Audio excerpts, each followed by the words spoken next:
Well, hello there. I think it just started pouring rain. So if you hear sounds on the roof that sound like rain, it's raining. And it has been raining here in Florida every day. It's been crazy. So who we got? We got Carpenter Rick and Paul, Phantom Hodges Drone. How you doing? Let me go ahead and send out all the invites here to with the link. We'll see who's going to join us. If any of you guys want to join in the panel, it's always a trip for me to see who who gets my emails and who wakes up. So far, we got like 3 or 4 of us here, so we're just getting started. How's everybody doing? Paul Murray, how you doing, Paul? Good to see you. Glad you stopped by. Just going to kind of coast along here until people start showing up and maybe somebody joins in on the panel.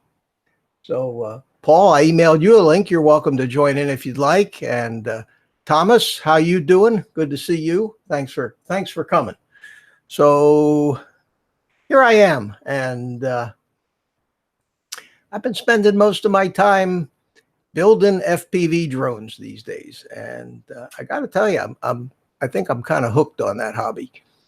I've been working on this Armaton Marmot, and I can go ahead and switch over to the build table here, and it's sitting on the table right there. I have been this afternoon with all the rain and everything. It's good to have a hobby that lets me build a little bit. So that's what I've been up to. And let's see who's here. Peter. Hi, Peter. How you doing? Good morning over there in Australia. Good to see you. It's an addiction, Carpenter Rick. Yeah, you think? Do you think? It's the flying's coming along pretty good. But I haven't been getting a chance to do enough of it, except with this crazy weather. I've been whooping around inside the house. So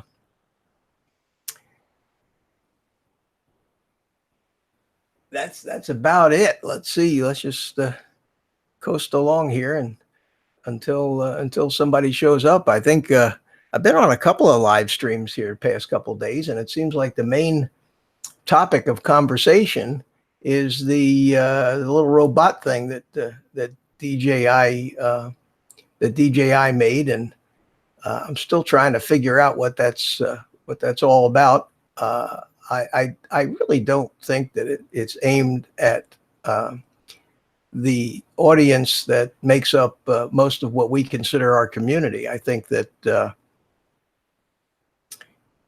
it's more for younger people and education and toys, but I do understand why DJI, I think, is feeling the need to branch out into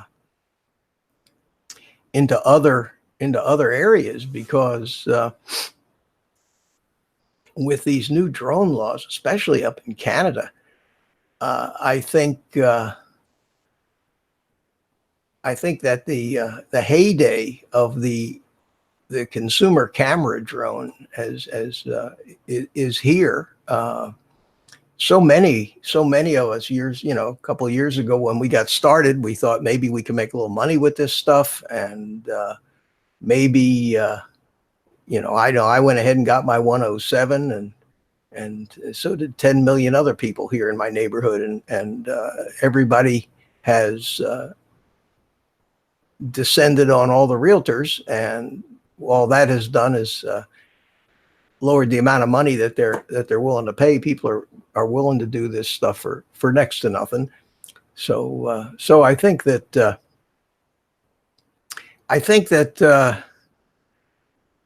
the Mavic 2 series of drones might be I think maybe the last big deal that DJI had. Hey, hello Art, how you doing? Good to see you. And Rick agrees with me. He says it's not for us. The little robot thing. I think that it'd probably be fun to play with, but I think that in a couple of minutes we'd probably get tired of it. I don't need to work at learning programming. I already know how to program things, and most of us that have had computers all these years certainly know how to do basic programming. It's just basic logic. So I don't know if the thing was $79. That'd be a different story, but $500. I'm not saying it's not worth it. It's probably quite a piece of technology, but I just don't think it's for me. I don't think it's for me. Listen, I sent some emails out to Art. You probably did you get the email I sent you with the link for this chat tonight? I just want to make sure that the link went out. So if you did get it, even if you can't come on with me, just let me know that the email did get to you, because so far I'm sitting here all by myself. EBR, how you doing? Hey. Hey, EBR. This look familiar? Focus. It's coming. I'll tell you what was really strange is that I got a micro. Oh, okay. Paul, you didn't get it, huh? So no wonder I'm sitting here by myself. I sent the link. Let's try it again. So let's just do this again. And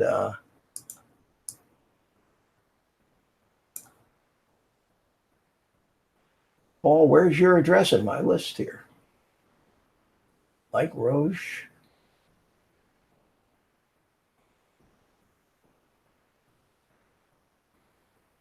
Paul, I don't, for some reason, I don't see your name on the list. So bear with me a second and I will send you one.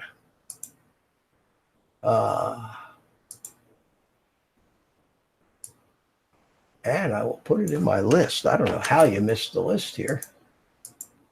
Thought I had everybody whose email address I had. So let's send you one, Paul. And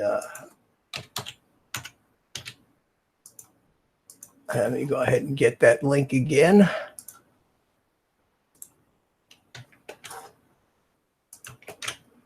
Okay, Paul, I just sent it. Let me know if you got it. Oh, okay, there it is, Paul. I see. Yeah, I had found it from a previous email. EBR.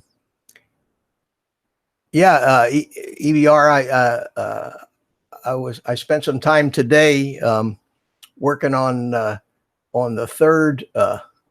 third installment of that build, and I'll probably have that out tomorrow. And what I've done is, as you can see here, I've got the motors installed, and I managed to get some heat shrink over the top of these things, and it really made it neat. And I got the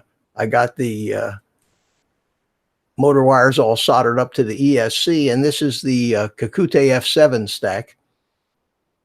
It's got the big battery thing coming out the side here, and I got the camera installed. And this camera mount is challenging because I have one of the micro cameras, and I have an adapter for it, but the adapter makes it the size of a full-size camera. And I imagine this thing is probably designed for a mini camera, but I was able to bend those little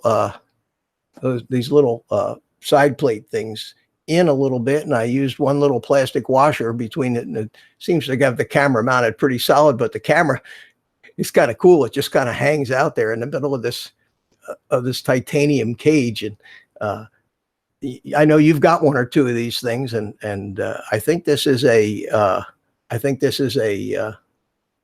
pretty rugged little deal on the front. These things are supposed to be crash proof, but we'll see. And the next step I got is starting to wire up all the goodies to the flight controller, which is pretty straightforward. But I am putting a battery powered beeper on this thing, lost model beeper that's supposed to be screechingly loud, and I'm putting a GPS module on it, and I'm going to set it up with that rescue GPS.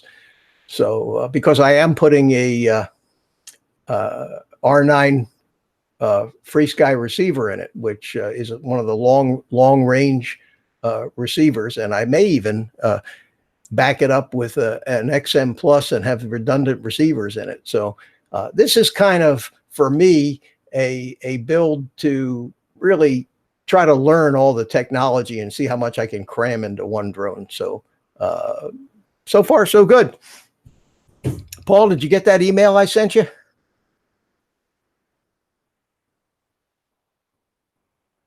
You got 3 of these things. That cam is a 1.66. This is the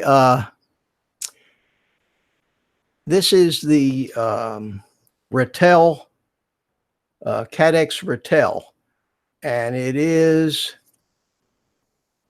yes, it's the 1.66. I don't know if that's going to be good, bad, or indifferent. We'll see. I've got if that doesn't work, I got a little run cam micro with a little with a 2.1 lens on it. But I think the wide angle, I guess, that would probably be okay. Let me try sending all these emails again, because nobody seems to be getting my emails. Let's see who else we got that I didn't say hello to yet. I guess I got about everybody. I tried that one, but the lens is too wide. You think so? Can you get a different lens for that camera, because I like the idea that it's supposed to be a starlight camera, but we'll see. We'll see. Oh, it comes with, you can get either one. Okay. Maybe if I don't like it, maybe I can just buy the new lens for it, or stick the run cam in there. I had thought about putting one of the turtles, the Cadex Turtle V2 in there, like I have in that little Beta FPV drone. So I don't have to strap a camera on top. I'm not really, as a beginner, I'm not out to try to make the most beautiful HD footage or anything. I'm just trying to learn everything and learn how to fly. Steve Carpenter, how you doing? How you doing? Bear with me a second. Let me try sending all these emails again and see why. I know some people said they were going to come in, see why I'm sitting here by myself again.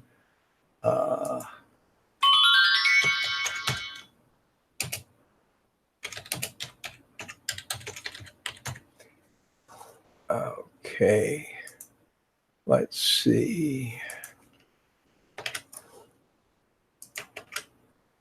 Well, try sending it again. Drone Shots, how you doing? Good to see you. Well, you guys can just chat amongst yourselves here.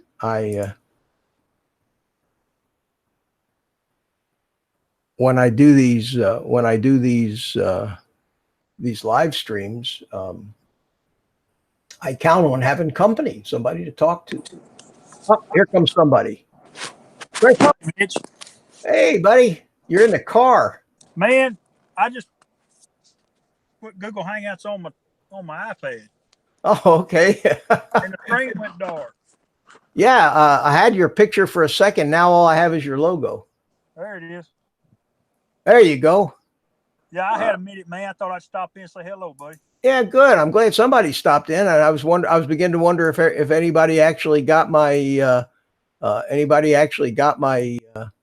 emails that I sent out. Yeah, I got it. I thought I seen James was going to join. Yeah, he said he was going to join, but that's what the story of my life. I throw a party and people don't come, or they're late or something like that. Hey, there's Paul. I see Paul showed up. Good. Paul Murray. Hey, Paul Murray. Hey, there he is. How you doing, Paul? Fine, sir. How you doing? Hey, another day in paradise in the rain up here. It just rains all the time. Oh, you and me both, Paul. Good evening. Yeah, it's raining here. Hey, here comes Santa Claus. Oh, hey, Chris. Hey, Paul. Hey, old guy. Hey, Red. How you doing? How you doing? Well, good. I got some company. Thank you. Thank God. I'm sitting here beginning to get very self-conscious by myself.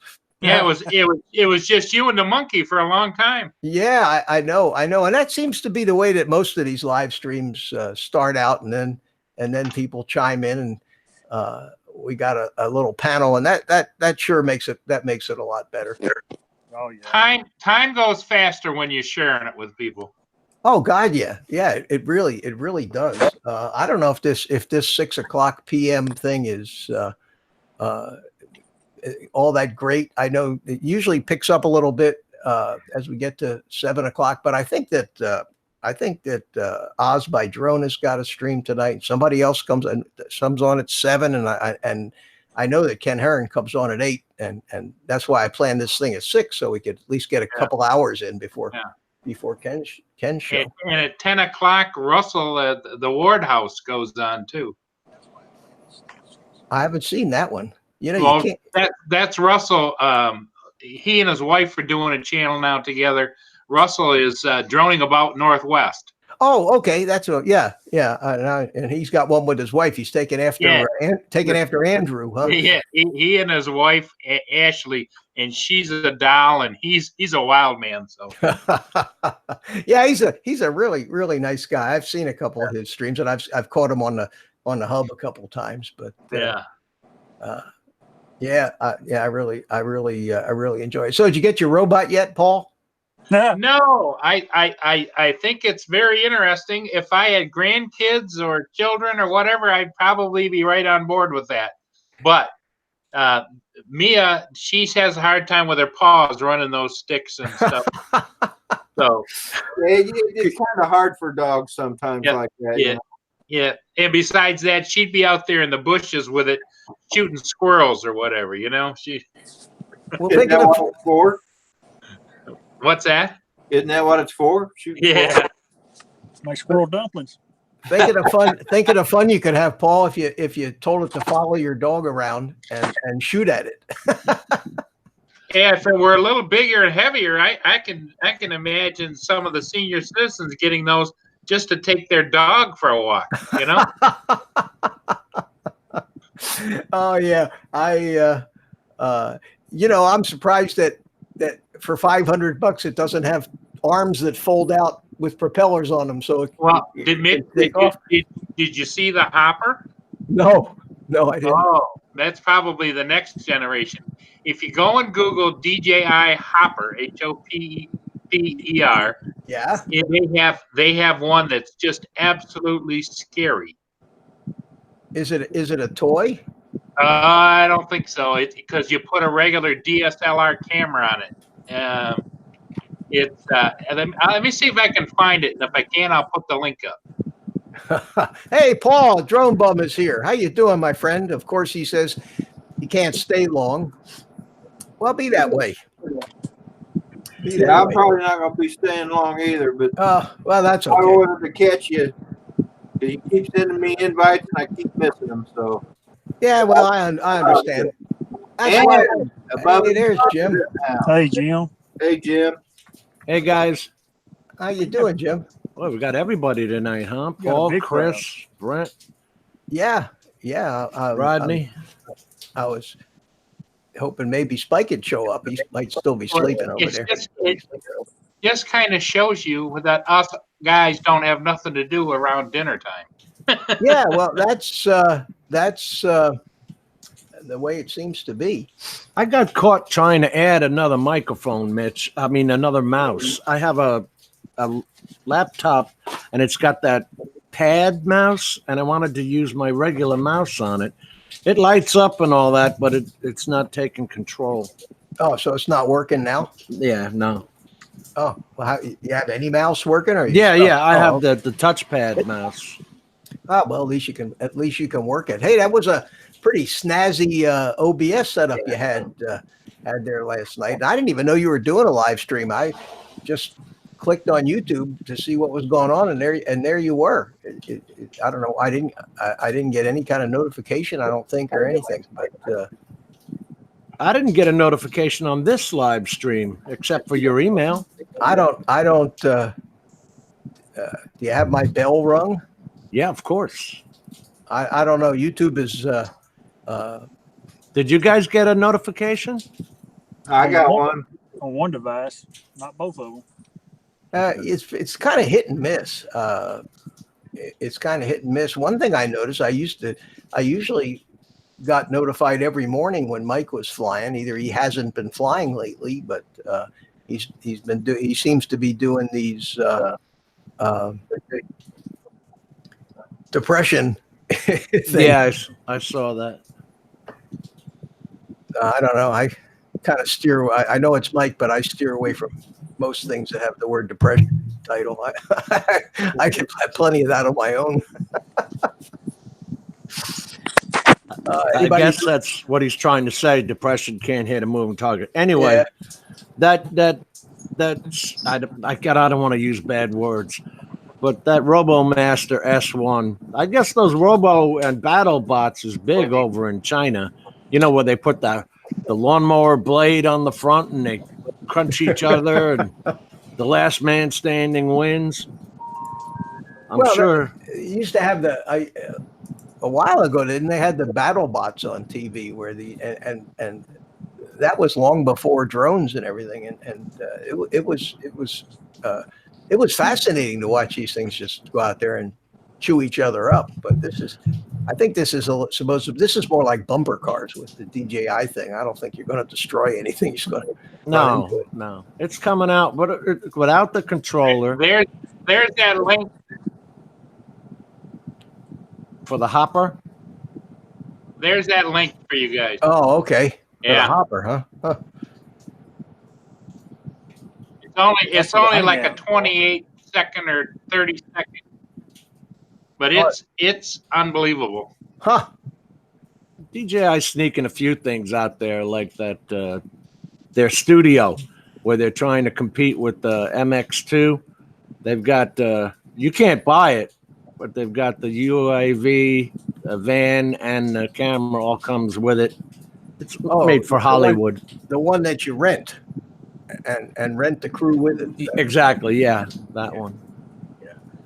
Hey, you know, Jim, you can use your OBS setup on these Hangouts, because I don't know if you know how to do that or not, but that's what I'm doing. I did it, Mitch, and it came out to, it kept displaying my desktop screen for infinity.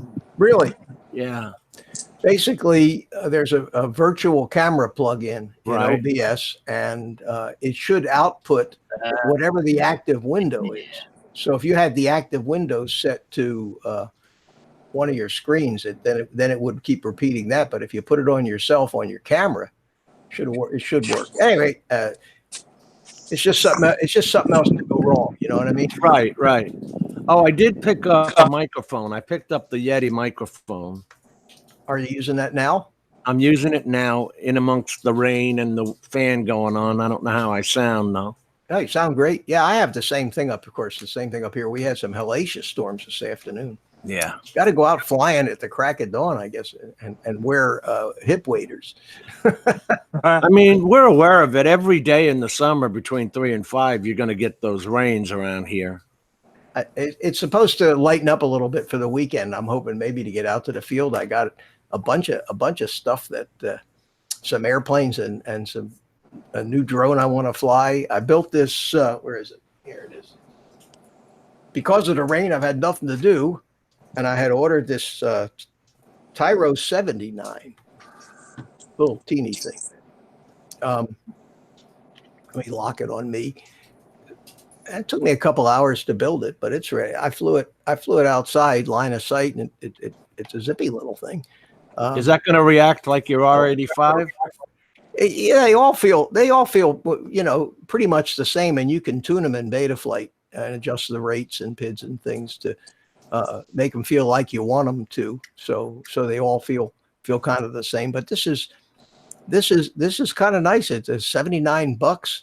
Came with everything except the receiver, and I put one of the Taranis RSXR telemetry receivers in, so it's got telemetry and I figured out how to wire the VTX so you get the RSSI in the goggles, and it's So you don't have the camera or the battery on that, right? Well, the the battery camera looks like it'd be bigger than that. No, the camera's on it. It is. The FPV camera's on the front. Yeah, and it's got the little pigtail antenna in the back, which transmits the video signal to the goggles. And the battery is a 650 milliamp 3 or 4 cell, and it just fits right underneath here. And it weighs. And the neat thing about this is it's a 3-inch drone, and it weighs less than. It weighs about a little over 200 grams, so it doesn't have to be registered. It's one of those, which is an advantage, and to us, because with all the laws and everything. This might be the future. This and the little whoop things. But this, I managed to get this built, and now I'm coming. For those who don't know, we live right by Melbourne International Airport. So yeah, and I'm right. I'm you're on the E. I'm in the end. I'm in the actual 5 mile deal, and DJI. I mean, the FAA just screwed me with this last round of rules that they notified us of. We all got emails. I know I did, and said don't call the tower anymore. And I had a deal with the tower over there where I live. DJI, their software just limits me to 200 feet, which is fine. And and I can still fly here. I mean, the software won't stop me from flying, but the new law says don't call the tower. Now that they have the Lance, We don't have Lance. well, they have it on the map, and it's already broken up into grids. And where I live on that map is a 400-foot ceiling, but when you click on it, if you want to use AirMap to get a clearance, under 107, it says Lance is coming soon. I told you the Lance is not set up at It's not yet. Orlando They haven't International. started it, and which really is I don't understand why not every other airport around here has it. Daytona Beach has it, and all the Orlando airports, and Sanford, and everywhere else has it. I could go into to Orlando and park my ass right next to alongside of their runway, and where there's a 200-foot sector, and That section is Class E4 over there because that's an incoming for the runway right there. right. I have wide area airspace authorization is 150 feet. Well, DJI From the lets us go to 200. 200 here. Yeah. At any rate, I used to be able to just walk outside, put my drone up. I probably still could, but they screwed me up on that Mikey's new Saturday morning sunrise thing, because on Friday I was all ready to go. I was just going to go right out behind my house and take off, and damn, if it was Friday night, I got the email from the FAA said you can't call the tower. Now, Well, you do live right off the tip of the runway. That's directly the runway path. but that's not what's stopping. What's stopping me is that 5-mile circle around the airport. Right. Yeah, and I'm inside that by about a half a mile. I'm about 4.5 miles. So, I don't have to go real far to fly, but if I want to fly around the house, I get one of these little teeny whoops out and just go outside and fly. Mike Roche. Good Hey, evening, Mitch. sir. How you doing? Okay, how you doing? I'm doing good. Good to Good. see. I saw you popped up there. You didn't say much. Yeah, you guys were talking, They didn't want to talking interrupt. airstrips and stuff. How Good you doing, evening, Jim? Mike. Hey, Paul. Good to see Michael. you. Paul Murray, How you doing? Rodney Bell said hello. Rodney Bell. Chris Hope is over there. Oh, yeah, this Chris. Hey, Mike. Say back from the skies in the chat. How you doing? Good to see you. Did I miss anybody else? That's Jeez, No, 15 minutes ago, Mitch, I heard you complaining you were all alone. Hey, Now this you is great. got almost the whole row across the bottom. Isn't that always how it goes? That's fine. I was hoping maybe Jim Wallace, Mr. Graphic, could show. He just isn't patient enough, Mike. Did any of you guys get this from Jim, No, no. or was I one of the lucky few? Anyway, I wanted to. You're in. You're in. I wanted to thank him for this. I get this envelope from Mr. Graphic. Is it good news or bad? Oh, it's cool, and it's addressed to Mitch, old guy. So I guess the mailman figured out that it was mine, but he sent me some drone. They have yellow in them, so they're my yeah. green screen is picking it up.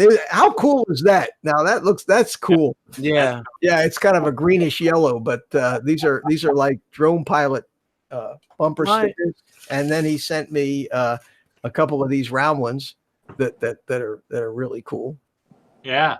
I heart drones, and I sent him an email and thanked him, but I wanted to thank him here live, and I've got some of them. I'm afraid to put them on my car. I'm afraid to put anything on my With the car. reactions I've gotten from my neighbors, I don't want to put them on the car. Yeah, I don't put any stickers on my car. I'll stick it on my field box or when I go out to the flying field or something like that. But yeah, I got the bug to start flying airplanes again, which I had done all my life, and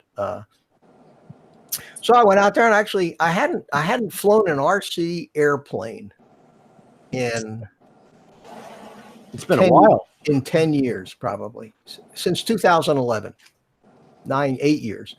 And I've flown a lot of drones, but drones are different than airplanes. And of course the FPV drones are a little closer because they don't have all the, you're not using all the gyros and everything. you fly them more like you'd fly an airplane, especially if you're flying them line of sight. The only problem with drones is sometimes they're so small it's hard to tell which is the front. At least with an airplane, it's easy to tell where the front is. Do you have flaps and all that on your plane? Well, I have the airplanes that I have that I are smaller electric ones that I showed some of them in that video I put out there. It said channel announcement because I want to start doing some RC flying, and I'm going to put a GoPro camera on a headband, so as I'm flying, I can actually do some photography of it. But you know, and I have that kind of a personality, and I knew the minute I took one out there and flew it that I'd be hooked. So I ended up. I have a couple of big ones. Mitch, have you ever tried those Epson glasses, goggles things?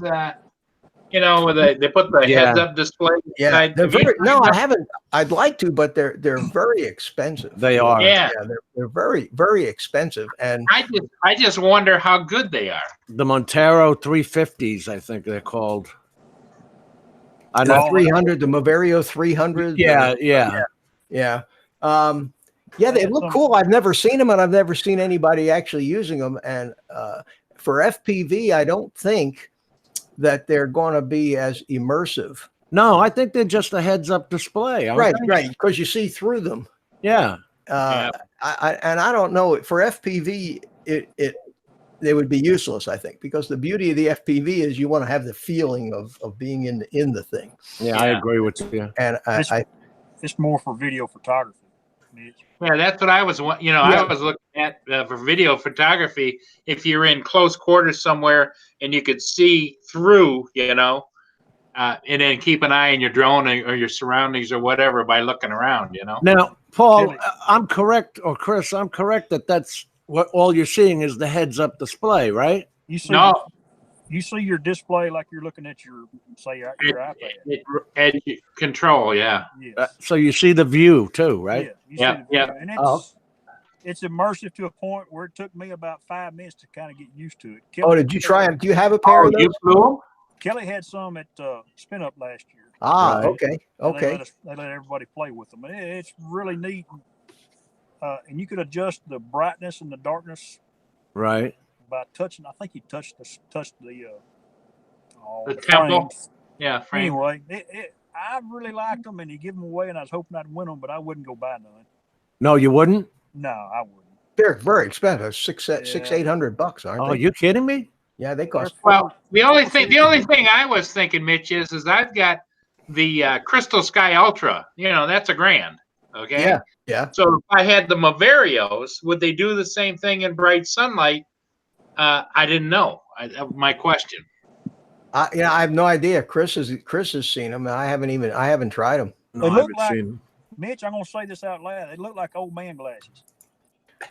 Oh, well, everything I wear because I look like old man glasses. That'd fit me just fine. Yeah. They're I didn't mean really to cool. the screen, guys. I had clicked it onto myself when I was showing off the drone and forgot to click it back. Oh, geez, you're not kidding. B&H has them for $6.99 and $8.99. Yeah, and it depends. I think if you get the one that has the control box for the DJI drones, One or you says get it with drone, just. and the other one says smart. I don't know what that means. Yeah, I think one of them you just have to have an HDMI input from some kind of device, which you can on some of the Phantoms and everything. Their controllers have an HDMI out, but I think that if you want to actually have it connect to the drone and replace your it actually supposed to replace the use of the cell phone because it has joysticks and things and Cell buttons phone on it. or iPad or whatever. Yeah. Yeah, and I think you're supposed to use that to actually control what inputs you're making to the Go4 app. What I remember about them, Mitch, is they were really nice because you weren't enclosed and encapsulated in a pair of the goggles. You could actually still see your surroundings around. You could see somebody walk up. Oh yeah. That was a pretty nice feature, but I just couldn't afford the price. Hey guys, Wasn't the point? Go ahead, Rodney. I need to go and get off here for now, so I just wanted to pop in and say hi and Hello, Rodney. Well, I'm glad you did. I'm glad you did. Here's a round of applause for you. Thanks for coming. And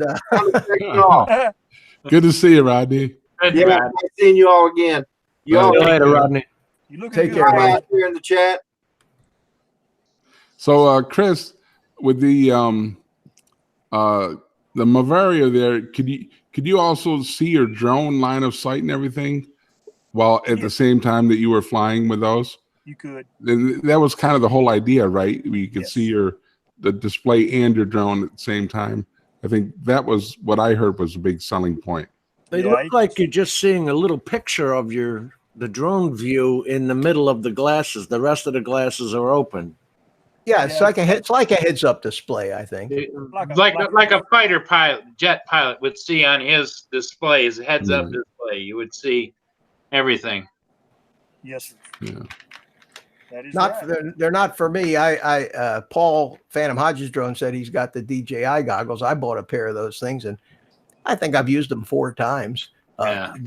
They're great, but in most of the situations where I fly, I unlike the FPV stuff where you want to be in the goggles, I find them confining. And with the original Mavic Pro, they had that FPV mode that you could fly where it would actually simulate the banks and everything. Right. But I don't think that the Mavic 2 does that. I haven't seen it on there anyway. I don't know. I still fly the Phantom 4. I would have to put a HDMI out for anything like that to even work. And one of the problems with any kind of a digital display is the latency, which is why when you're flying FPV, it's all analog with very low latency. Because if you're flying one of these things 100 miles an hour trying to go between some trees, you can't have a 300 millisecond delay between what you see and what the drone does. Right. It's a half a second too late. Yeah, so you're stuck with the goggles and all the inherent interference that you get as the antenna positions on the drone changes as it moves along. But from somebody who just got started in this, it works real well. It works real well, and most of the time, I've just had the transmit power on the drone set to 25 milliwatts, which is the lowest setting that most of them have. And this new one I'm building, the Marmot, the video transmitter on that actually will go all the way up to 800 milliwatts. Wow. Oh, wow. And the receiver that I'm putting in that drone is the Taranis, the FrSky R9, which is it's not a 2.4. It actually works on 900 megahertz, and That's great. range on that is listed in the specs as 10 kilometers plus. I bet. No interference. That you can actually control the thing. So you put an 800 milliwatt transmitter on the video, and some of these guys with these long range deals are flying them out 3, 4, 5 miles with these things and still able to see the camera feed, which is crazy. and it's not digital, so you don't have the latency like you do with the DJI. I know I tried to fly like I was flying FPV with my Mavic 2, but you could really feel that what you were seeing in the screen was lagging quite a bit behind what you were doing to the sticks. And when you're out in the wide open or just doing easy photography moves, that wasn't a problem, but it could be a problem if you're trying to do any close quarter stuff, I think. Yeah. So Mitch, earlier I had the audio on before I popped in, and I heard you say the heyday of drones is over now. No, I the heyday. I think that imagine if you were, you lived in Canada and you can't, Almost do. yeah, I know, but you don't, because, you don't have to go get one, they can't do anything without a license now. I mean, there's no such thing as even recreational flying of drones. Well, if you're a company that makes drones, that's not good news for you. Yeah. And the number of people that ran out and bought every new thing that every new drone that DJI put out, most of us aren't in the market for new drones now. I know they could come out with something that the Mavic 3, and I would have to, and it would be probably $1,700. And I would say, what the hell do I need to spend $1,700? How much better is it than what the Mavic 2 does? And Well, plus with the original Mavic, remember that came out, and I had never flown a drone before in my life, really, before that, and I got all excited because ever since I was a kid, I wanted to fly something, and then he added the photography aspect in, and then I was hoping for a Mavic 2 because the gimbal was so fragile on the original Mavic. A lot of us complained about that. So now the Mavic 2 has the zoom and the pro, and the gimbal is just awesome. But where else do you go from here? I mean, yeah, that's what I was going to say. How it's like cell phones. For years and years, every new model was a quantum leap over the previous model. But you got a 3-year-old cell phone now, and it usually does about everything that the new ones do. Hey, Mitch. Yeah. Hey, man, I'm going to cut loose, brother. I got to go do some stuff now. Oh, well, listen, Chris, thanks for stopping in, and I appreciate that. You bet. Good to see you guys. Y'all have a Good to see you. weekend. Night, Chris. Good to see you, Chris. You got some sunshine down there, Chris? I'm looking at 100. I'm looking at 100 degrees, and an old gal wanting to run over me if I don't get out of the way. Well, by God, we do that. I'm good now. She went on about her way.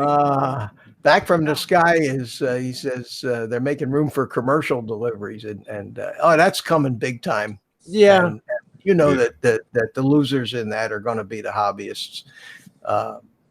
And they've got us at a 400-foot ceiling, and the aircraft are at a 600-foot ceiling. So they're either going to give them the 4 to 6 or push us down to 200 AGL. Yeah, who knows? Who knows? But they have the clout. You're going to go up against these big companies that are the big shipping companies, FedEx, UPS, against Amazon and everybody else that's going to. And then of course, what's going to happen is private companies will crop up. Drone delivery specific companies will form. And just sub out like FedEx and UPS does, just sub out drone delivery and open offices in every friggin' city too. So it's gonna go crazy, and I don't know how big a player DJI is going to be in the manufacturing of the drones for these big delivery companies. Are they doing any of that now, or are these guys all on their own? Amazon's doing their own. Hello, lovely Lisa. Thanks for stopping by. Glad to see you. Lovely Lisa Warrior. You usually stop by and say hello, and I appreciate that. Yeah, there's Thomas O'Sullivan and Back from the Sky. Night Train. Night Train. Oh, hey, Night Train. How you doing? I didn't see you. Phantom Hodges. Yeah, he was the first one in. You know what those drones look like, Mitch? They look more like the Intel drone, with the 6 little motors on them. Yeah, the Amazon delivery drones. Well, and they're going to have to be they're going to have some of them that are matrice sized if they're going to carry any kind of weight. Although I haven't got a package from Amazon in quite a while that weighed over an ounce. It's really funny. I've been buying all these little pieces and parts, and that's another thing that I learned about getting into the FPV hobby is you have to equip a workshop. You have to buy all kinds of little screw assortments and different kinds of sticky tapes and different size of hookup wire, and and there's always something. And I'm discovering it as I'm building this drone that I need that the receiver I got, they didn't give you any wire with it. So, you need the little 30 AWG silicone wire. So I just had to spend another $10 on Amazon and get a big wad of that stuff. So I'm having trouble staying organized with all these little pieces and parts I've been buying. But I think what I want to do, and this has been kind of an experiment for me, it's a learn as you go kind of thing. And I think that maybe I can benefit some new guys that want to get into this. And when I finally get this Marmot thing done, I'm going to compile a goodies list of everything I had to buy to become a hobbyist. Yeah, and not just for the drone, but also all of the soldering iron, the different tools, and the different kind. You need standoffs, these little plastic standoffs for the electronics, and some of them come with them and some of them don't, and you need all kinds of wires like. This is my box of stuff that's going into that build, and these things you need to have the XT60 connectors. You need to have the males and the females, and then the little drones have XT30 connectors. So you need the chargers, and you need the other thing that I haven't seen anybody do in a build, and you might think about doing this, Mitch. I have no desire to build one, but you might, is have a skill level. Give it a rating and have a what's your skill level? Do you know how to solder? How good do you know how to solder? That kind of thing, so that a guy that has a high skill level isn't stumbling on things that trying to learn things that he already knows. You know what I mean? Oh yeah, absolutely. Whether I'm the guy that's that qualified to do that, I don't know. There's a couple of tremendous channels out there that I've been relying on, and probably the best for FPV is a guy named Joshua Bardwell. Yeah, he went full time. Yeah. Yeah, and I mean this guy, he's a real electronics kind of guy. He absolutely understands the Betaflight and the programming and the flight controllers and how to make, and the radios and the OpenTX software on the radio. He understands all this stuff, and he's a born teacher, and he really does a great job. And he did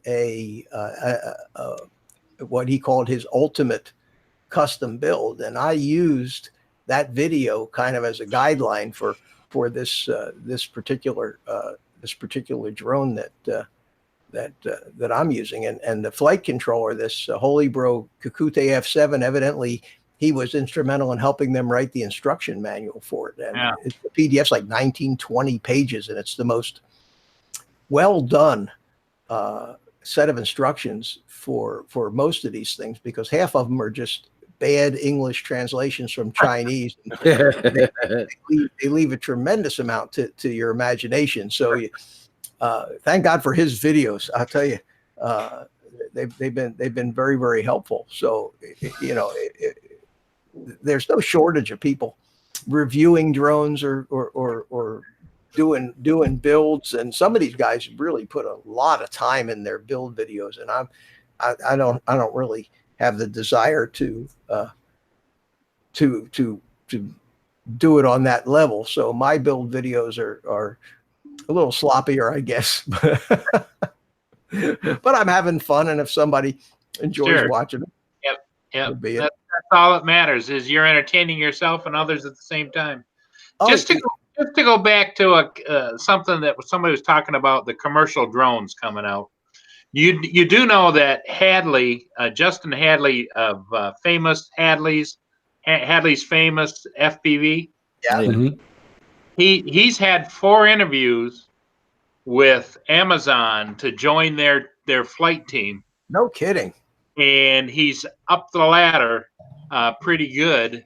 But he's also, since he did that, he also sent out resumes to a lot of other places, and he's gotten like 5 or 6 job offers to go and work commercially for different companies, and they want to hire him on the spot. One is in Texas that he's discussing with his wife if they want to move to Texas. But I found it interesting. I want to hear more about the Amazon project, but he said that they're hiring pilots, engineers, recovery team people for recovering drones and that kind of stuff, and all kinds of different people. Well, they're going to need a lot of people, and you know, you and I, Paul, we're not interested in getting a full-time Nope. job anymore, but I'd like to know about it though. yeah, but I mean, somebody's got to run these things, and where better to pull them Yep. than from the community that we have. Right. Paul at Phantom Hodges Drone asks me, how come FPVs only use 4 props? Why not 6 or 8? Well, the reason I think, Paul, is that number one, the cost. When you build these things, you only need 4, and for the same reason most drones, like DJI drones and everything, because all you need in order to have the thing 1,000% maneuverable in any direction, you only need 4 motors. The any more motors than 4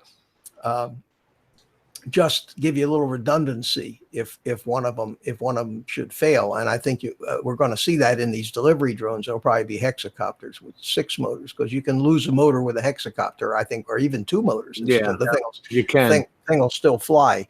But for FPV quads, you know, when you build them, you gotta buy these motors, and then you know, wiring them up, it would be more complicated. Programming them that would be pretty much taken care of by the. And the bigger the copter and the more the motors, then you get into you had to have heavier batteries. There's a trade-off for heavier batteries, have to have a higher lift capacity to carry the heavy battery. All that kind of stuff comes into play.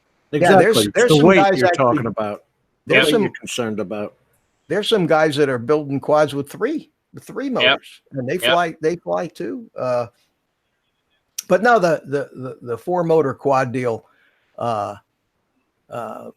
seems to work.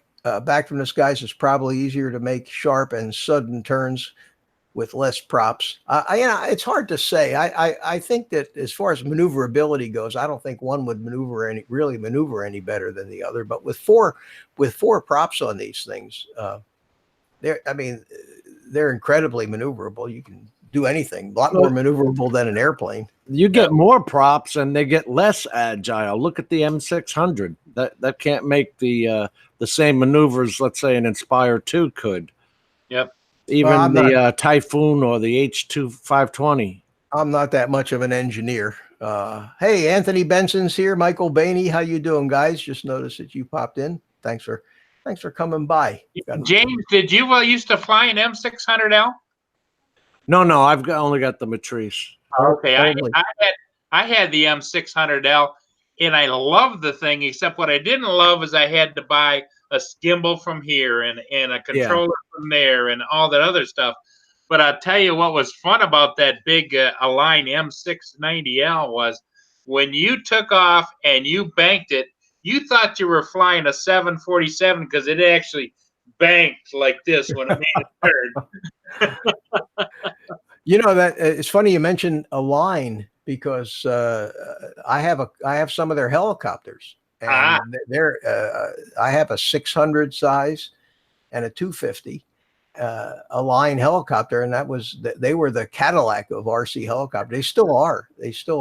Well, those are the ones that they use a lot when they're doing the dancing, the up and down and the 3D stuff. Yeah. Oh yeah. They're terrific. They're terrific for that. Not my style of flying, but and my style of drone flying is like this thing here, this Marmot is you could build it as to use 6S batteries, and I could put higher performance motors on it and make it, you know, go like a bat out of hell. But that's not my style. I'm an old guy, and I like to do things graceful. I like freestyle stuff. I'm not interested in all this Mr. Steel kind of flying. So Mitch, is there a blinker that you can leave on?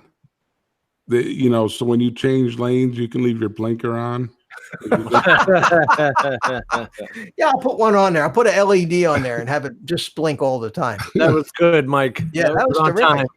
Yeah. He says he's an old guy in the drone. Old guy, just go slow in the left lane. That's all you got to do. You know. Yeah. If you don't like my flying, go around. You know. Yeah. Go around. Yeah. The blinker's constantly on. You never know when they're gonna make that turn. Yeah. I'm going to turn sooner or later, so they're not wrong. Yeah. Now that Amazon thing with hiring people as a flight team, I thought all that stuff was going to be autonomous, satellite run or whatever. Well, you have to be within A their combination of things. distribution center areas. Yeah. They've got a list of them online. I think it's going to be, the pilots are going to sit in the console, and you're going to have teams that are going to load them up. They're going to call up and say, okay, number such and such and such, and they're going to dial it up, and they'll be in charge of the flight. And then you'll have another team, if they have to go out and recover it, they'll have to go out. They'll send another one out to spot it, to see where it is, and have somebody recover it. It's going to be interesting. The development that these companies are going to do is eventually going to trickle down to how you and I are going to fly. Well, you have to remember, you as the consumer are going to have to confirm whether you want the delivery or not. Yep. If you're not there, Yep. it can't get to your front door. I don't want it dropping it on my yard. And what if there's a snowstorm? Yeah. It seems like a very expensive way to replace a truck and a driver. They keep calling it last mile delivery, Mitch. What are they going to do? Sit on New Haven and then send 10 of them out? I don't know. It just doesn't seem very cost effective to me. No. With all the potential problems. Well, the only thing is in major metropolitan areas, you know how hard it is to get a delivery truck around, like downtown Manhattan and those kinds of things. Wow, can you imagine these drones flying around Drones downtown flying Manhattan? around. Yeah, and but so- they're all apartments. How are you going to deliver it? Yeah. It's going to be interesting. It's going to be interesting to see, but these guys they're doing it. There's no doubt that they're spending a lot of money to develop this. And I think that most of it is going to end up being autonomous. So they don't have to have actual pilots flying them. They'll program these things and monitor them and I'm sure they'll even have computers monitoring them. And the computers are going to be doing, I think, most of the work. Yeah, I think you're going to have pilots sit in the console. And what's going to happen is the computers are going to fly them. And if there's any kind of a glitch at all, they're going to get notice of it. It'll pop up on their screen and they'll go, "What's going on?" Yeah. Yeah. Well, DJI has had that for 2 years now. Yeah. That system. Yep. And the first time one of them crashes and kills somebody, we're all in trouble. Yeah. We'll get blamed for it, Yeah. Yeah, I think the Hindenburg was taken down by a drone, wasn't it? Oh, yeah. Oh, That absolutely. That drone was going straight up. Yep. Yeah. Fake news. Fake news. Oh man. Well, That's just it. Look what Paul says. Couldn't deliver to my place. Too many obstacles. Yeah, too much rain. I mean, what happens with the rain? How do you get around the weather? You gotta, Amazon. And not just that. What about the package? You don't want your package in the rain. Yeah. So what is that? Well, some of them may have enclosures for the packages, but still, what is Amazon going to do? They're gonna email you and say, weather's supposed to be nice next Tuesday, so expect your package. Well, And will it it's going to be a challenge all the way around. Yeah, it's going to be a challenge all the way around. They're going to have to come up with new ways to package items if it's going to go that way. Like it'll be probably waterproof plastic, click, click, click, click, click, and it's done. Or, it's going to, if they're going to succeed at it, things are drastically going to change. I don't know how they think they're going to save money, but that's okay with me. I ordered a tripod in the middle of the night, Mitch. And do you know I got it the next day from Amazon? Half the stuff I get from Amazon now is next day delivery. How are you going to beat that? They've got, Amazon has this huge facility in Davenport. You know where that is? Yeah. Davenport is right over near Winter Haven off of Route 27. Okay. Yeah. In the center of the state. And that's their main distribution warehouse and just about a fulfillment center. And is that the one in Hillsborough County? No, it's actually what county is that? It's just it's just where Route 27 is and I-4. It's just near there, right near I-4, near Disney. And most of everything I buy, when I look at the tracking, it starts in Davenport. And from Davenport, it goes, if it's U.S. Postal Service, it goes to Altamont Springs to the distribution center. I mean, in Lake Mary, and then it comes to Melbourne, and I get it the next day. It's crazy. It really is. I think it's going to be a while before. I know they're experimenting in some cities and all this with drone deliveries already, but before it's ubiquitous and everywhere, you know, just like UPS trucks, I think that's still a very long ways off where it's in every town, or if ever. They can't, unless they have a traffic management system, Mikey. I agree. Yeah. I know they are working on that. And there's in several, there's a place about an hour from here, the old Griffiths Air Force Base, which is being used for drone. NASA is in on it, and it's for, you know, what happens if a drone goes rogue, how do, you know. And they've had those 4 corridors set up for forever now. The one in Nevada, the one in upstate New York. Yeah, and they've got them everything from DJI Phantom type drones right up to the military stuff. Yep. You know, that is being flown out of there, and they've got the, you know, the whole Air Force Base with private industry and everybody involved. But I don't know. I just I think it's fascinating, but I don't know that it's the threat to our hobby immediately that some people think. You know, it's maybe someday it will be. I just don't know. I can't see the cost savings on their end. I just can't see it. Because imagine, you know, look at a UPS truck. Are you going to design a new truck? Because these things have to come out of the roof, right? You got to have more than one. What do you think your truck is going to stop and have one UAV go off and deliver? That's insane. Now you've got a man there who could be delivering packages just sitting there. Yeah, I don't know. It's something. Yeah, UPS wants to do it too. You know, they want. They're also exploring the drone. I don't know if these people, maybe not enough of them are actually drone pilots and understand the limitations of them. That maybe they could just get that new and we're RC car from DJI and deliver the trackages. There you go. Well, we're also surmising that they're going to launch it from a truck. Yeah. You know, they've got approval to fly out of line of sight. So if they have distribution centers, they can do a 10-mile radius. Well, around I'm just those saying that, Paul, distribution because they have shown their trucks. They have shown little videos of their trucks opening up the roofs and the UAV coming out. And I agree, but I think they were using that for proof of concept that they could deliver that way. I'm not so sure that you're going to see them like I'm in Michigan out here in rural, and my Amazon distribution center is, you know, as far as down in the state. I don't think that's going to happen. But for people that live, they're putting their distribution centers in high dense areas. I think that's where they're going to strike first and strike hardest. Well, it's going to be interesting. I just heard on the news today that look out for autonomous cars here in Florida before too long. You know, oh, they've had them in California. Self-driving cars. That scares the shit out of me. That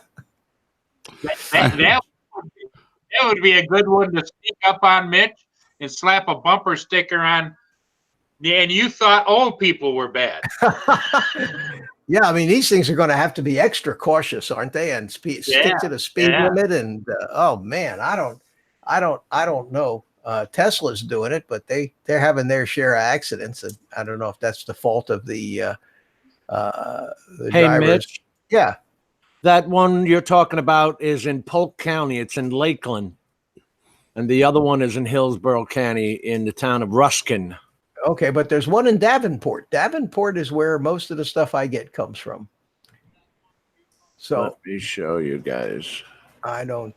Can we do that on a Hangout? Yeah, you have to go up there to screen share. Up on the left. I'll just put it put the link in. That's their list of distribution centers. Well, this in the U.S.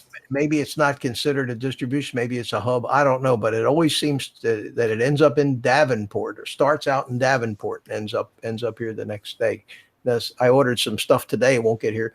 Got to wait 2 whole days for it, which is becoming unusual. I'm waiting for the same day stuff. I was in shock. The thing came the next day. I've never seen that. That's amazing.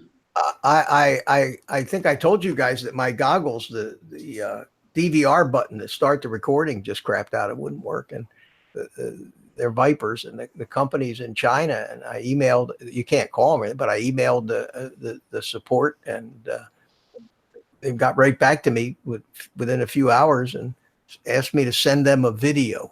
So I took my cell phone and I made a video of what it was doing, and emailed it back, and she emailed me back and said, we're going to send you a new one. If you pay the $15 overnight, we'll ship it to you DHL. And I had it in 2 days from China. So that was From terrific. China. Wow. From China. Yeah.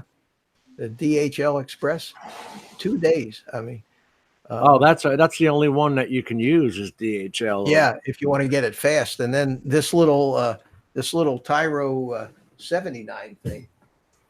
I show drones because this is a drone deal after all. But this little bugger, the only thing I did to this kit that it didn't come with was the props. They said, all the reviewers said the props that it came with 4 cheap props that were garbage. So these were like $2.39 a pair for these little Dow props, which are real good. So I swapped them out. But other than that, everything came in this kit, $79. For the whole kit? Wow. The whole kit, everything, including all the electronics, the 4 motors. It's a carbon, it's a full carbon fiber frame. It has the anodized aluminum rails, and Is that the one you built with Mike yelling in the background? no, that was the Tyro 99. That was the big brother to this one. This is the Okay, Tyro 79. This is a sub 250 gram deal. And believe it or not, there's a guy called Andy RC, Andy ANDYRC. Know the name, yeah. He's got a great FPV channel, and he did some speed tests with this. This son of a bitch goes 80 miles an hour. Can you imagine 80 miles an hour? Okay. and you goose the throttle, and it just straight up, boom, it's gone. It's unbelievable. So for this little tiny thing, now it's probably not the best quality components, but how good a quality, you're going to wreck the thing sooner or later. You know, how good for $80 you can afford to replace it. No. So with this DJI thing, how we there's, in my opinion, there's a little bit of a pattern with DJI. They get us, these rumors come out of a release, and the speculation starts, and everyone gets excited. They love that. What's the new drone? Yeah. And it wasn't a drone this time, and we kind of knew that ahead of time. And it seems to me like DJI is using YouTubers as free advertising and hype. And now we got people with their credit cards, before this thing was even announced, this Rover thing, with their credit cards practically ready to go. And I just kind of have a funny feeling about that. Like we're being sold things that, I didn't want a Rover last week, or a remote control car. And now we got people that do, though. And for $500. They're marketing. Look, they went to school with Steve Jobs, with the Apple. And I have no problem with their marketing. It seems like, I feel like we're sometimes in this drone YouTube community, some of the big guys even, it's like a bunch of lemmings kind of taking marching orders from DJI. Of course they are. Look at this. Look at the iPhone Doe. You know who he is? Yeah. Oh, yeah. He's great. He's funny as hell. And Farouk is his name, I think. And he does. So he did he's had this thing evidently, like so many other big time YouTubers. And another one was Flight Path. iJustine. She got one. So he did it in his video review of the robot. There was 4 of them, and all these 4 people got together and they had went around and shooting at each other and everything. And that's $2,000 sitting there for 35 minutes. Yeah, Now and, the Claymore kit comes out with an extra battery and a controller. How much is that going to cost? everything. You know, by the time you get everything you need for these gadgets, you could double the price, especially with that Osmo Pocket. And how many God. people bought the new little Osmo action camera? Did you guys buy it? No.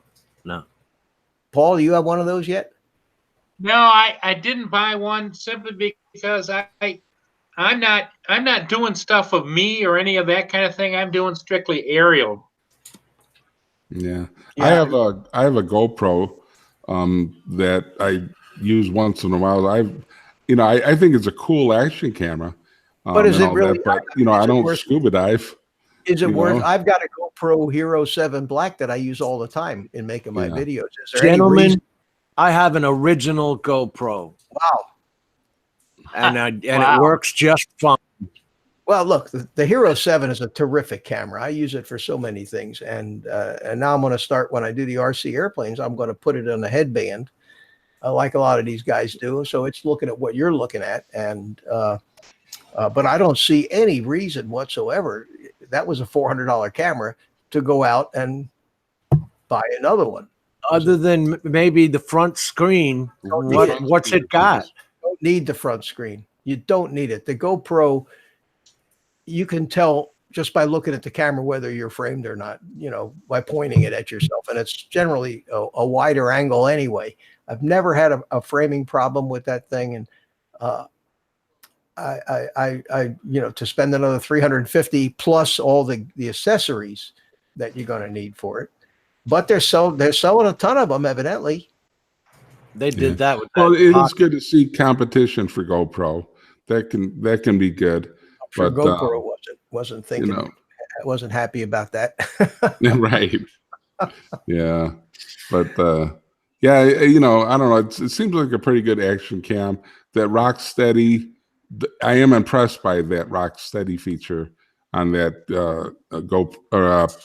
DJI action cam. But if you need an action cam, it just seems like a lot of us get excited and we buy because everyone else is getting one. And More to your point, Mike, how many times have we been burnt between the original Mavic and then the Mavic Pro? All right, there was some time there, but then you get the Phantom 4, the Phantom 4 Pro.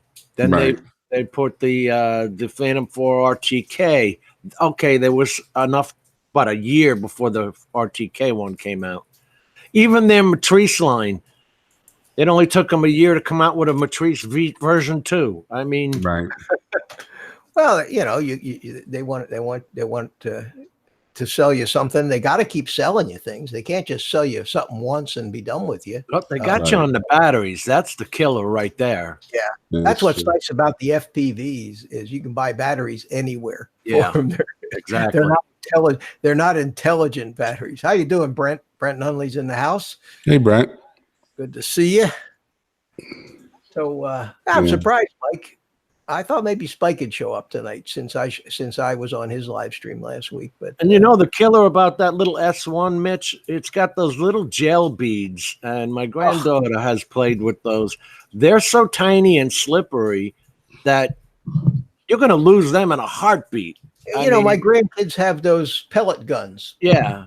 And the friggin' they have a paver pool deck in the back, and the paver deck, of course, has gaps between the pavers. Yep. And the friggin' things are full of these different color pellets that fall down, and where the sand has got blown away a little bit. They're a pain in the neck. Well, some kid shoots his eye out. They're not supposed to be hard enough for that. They Yeah. said the same things about cap guns when we were kids. Yeah, shoot your eye out. Yeah, I remember. Well, that brings up another subject with this thing too. The S1 thing is an educational concept, I guess, and I think that's all fine. I think it'd be good for young people to learn how to turn a screwdriver again. Yeah. But in terms of like having them in schools and stuff, you mentioned the word gun in a school setting nowadays, and you get in trouble. And we're gonna put this tank thing in. Oh, and, yeah. and have winners and losers. They should have made Nobody can win a and lose model anymore. where it doesn't have the turret. I don't know. Yeah. I'm guessing. Yeah. I don't want to be so politically correct anymore. I'm tired of it. Not me neither. You know.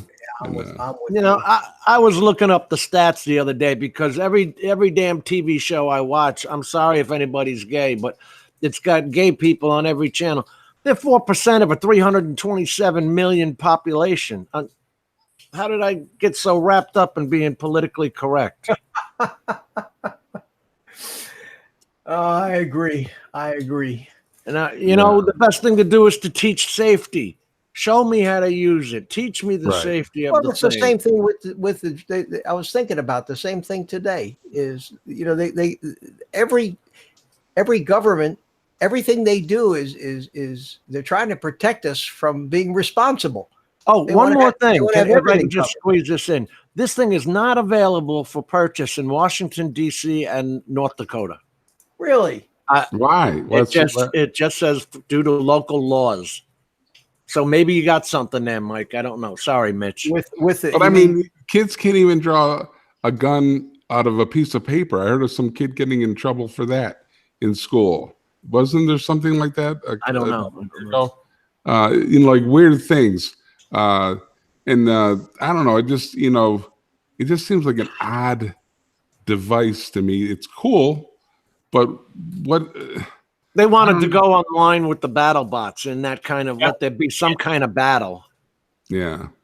because Well, you can't hit the target how on is the that side gonna of the last? thing. In some of their advertising, they show it like 3 or 4 in a group, and how this person versus this person versus this person, and it keeps score. And you can either shoot laser lights with it, and when it hits the other one, you get a point. And if you get close enough to another one before it kills you, you can hit a button and you can disable it for 10 or 15 seconds through an electronic jolt or something. If you see the video on Flight Path, he's not using the beads. He's just using that laser Paul's talking about, and he can hit each target as he goes. Well, he did a video with iJustine. You saw, maybe you guys saw it. The 4 of those guys together: iPhone Doe, Flight Path, iJustine, and iJustine's sister, I think it is. And you know, there's a commonality there. They're all younger, Right. and you know, so the Casey Neistat type of crowd would be more apt to watch them, especially Right. iJustine. Maybe they'll make a pink one for her. You're talking about something that comes in 46 pieces, disassembled, taking 2 to 4 hours, they say, to assemble. Yeah. Who do you think's going to be doing that assembly? Yeah.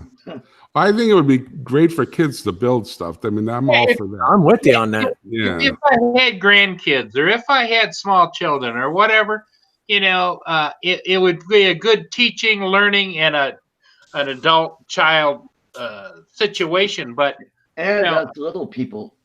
yeah, yeah. Hey, Art. Okay, Paul, let me talk now. Is Art there? Oh, hey, Art, how you doing? Hey, Art's in the house. Man, you never know who's going to just pop up here. Well, I wanted to show you guys something. Got this in the mail last week. What the hell is that? Is that a Weebly? It's a Zhiyun Smooth Q. I got the adapter for the GoPro. I got this from Smoky Mountain Aerial. Right. Brian gave me this. Wow. So shout out to Brian. And this thing, I haven't gotten a chance to try it out. So this weekend I will be playing with this quite a bit. So what's the access on that, Art? it's a It's a 3-axis. It's a 3-axis gimbal, isn't it? Yeah. Is it? Yeah. Is it? There we go. Let's see. Okay. All right. I see it. Got it turned on. Maybe. I think the battery's dead. Oh, there we go. I gotta pop back in. I There don't we have Art's go. audio on the Yeah. thing. Here we go again with the Oh, audio. okay, Mike. See you in a minute. Be back. It's Oh, okay. That's much different than I thought. yep. Now if I can get the Yeah, Okay. that's There it's we go. designed for cell phones, right? And it has the GoPro Yeah. adapter. Yeah, you can use Yeah. that in the Osmo Mobile too, I think, as Yep. well. Yeah. Yep. Cool. And there's an adapter you can get to put legs on the bottom, so it's like a tripod. You could put it on the ground, and I think you could set it up to follow your subject. and all Well, then your kinds of- videos ought to be pretty smooth from here on out. Yeah. Yeah. Yeah. We'll be watching, Art. We're gonna make sure you have smooth videos now. That was a hidden agenda in that one. Well, and Yeah. speaking of Brian, whatever, I haven't seen Brian around No. much. Yeah. Whatever You happened to right him? back again. I'm gonna restart my computer. I'm sorry. Oh, okay, Mike. Can you Yeah. hear everybody now? And see, you could go up, and you could go down. Oh, Mike is gone again. He has this problem. Nobody else seems to have it. I know. Remember that first time it was just me and him, and Yeah. when I came on, it knocked his audio out. It might be his computer. I can't see how, because it's all controlled by Google. But there's something in his connection that comes and goes. Is it raining? Yeah, Yeah, It is. Damn, it's still raining here, Jim. I can't Yeah. believe it. you can't hear the rain through my mic. That's No. good. Me too. Can you hear the rain through mine? No. Well, I'm out here in the garage, so I would Oh. think the rain's I 3 didn't feet think away. I didn't think you were in your living room. So Hey, I'm relegated to the garage because, as you know, I'm a smoker. so- Yeah, and I smoke cigars, and I can't smoke. I don't. Well, not that I can't. I live by myself, do whatever I want, but I just don't like to smoke in the house. I don't want the house to smell like cigars, so I smoke out on the. That's why half the time when I'm watching the live streams that you guys are doing, I'm on my cell phone, and I have a TV out on my back porch, and I stream the video to a Chromecast. There you go. But the chat is on a friggin' cell phone, and when I Yeah. go Oh, to yeah. type, I gotta type. So I don't participate as much in the chat because you can't hit the @. You know, it's annoying Right. that iPad does that too. The iPad Mini, you can't hit the ad on that either. No, I hit Yeah. 2 letters and have a window pop up where you can just tab and hit enter, and then you got the name right, so it'll show up. But most Yeah. of the time when I'm watching live streams, that's when I watch them, when I'm outside. Uh-huh. And fortunately, my screen porch has these vinyl windows that slide down, so it's waterproof. So if I can and has ceiling fans out there, so I can turn it into more like a Florida room, if you know what I mean. That's what they call them, Florida rooms. Yeah. Yeah. Tomas O'Sullivan says Brian went back into construction work, so he's on very little. Well, is he still? I know Mel and he were hanging out a lot and working together. Did he? And I know that Mel is out west doing some drone work. Yeah, he's out in California. Is Brian out there with him, or? I don't think so. I think he's still around the North Carolina area where Okay. he lives. Yeah. Because he was going gangbusters on YouTube there for a Yeah, while. he was. And then all of a sudden, boom! He's doing a lot of live streams, and he built a studio, and I hadn't seen him. I met him once. I don't even know if he remembers me, but it was when I built it was at I talked about this fly-in that they had in Tampa, Jim, and it was Ken Dono, original Dobo, and Billy Kyle. Had come down from Philadelphia, and they got together with Bill the drone reviewer, and we flew at the Sulphur Springs Tower over there in Tampa. Right. And Brian was there. It was the first time I ever saw a Matrice. He had his Matrice there, and that's it. There was only 5 or 6 people showed up to it, but we had a good time. That's what got me. That's what kind of inspired me to get into this YouTube stuff. So I don't know whether to thank him or kill him. We're more connected now. So, like, Yeah, if Mike Art is hears back. something, Art can tell it, and you can tell it. We're more Hey, connected than we were a year ago. You guys, you were talking about a meetup, Mitch. Is anybody going to the spin up? God,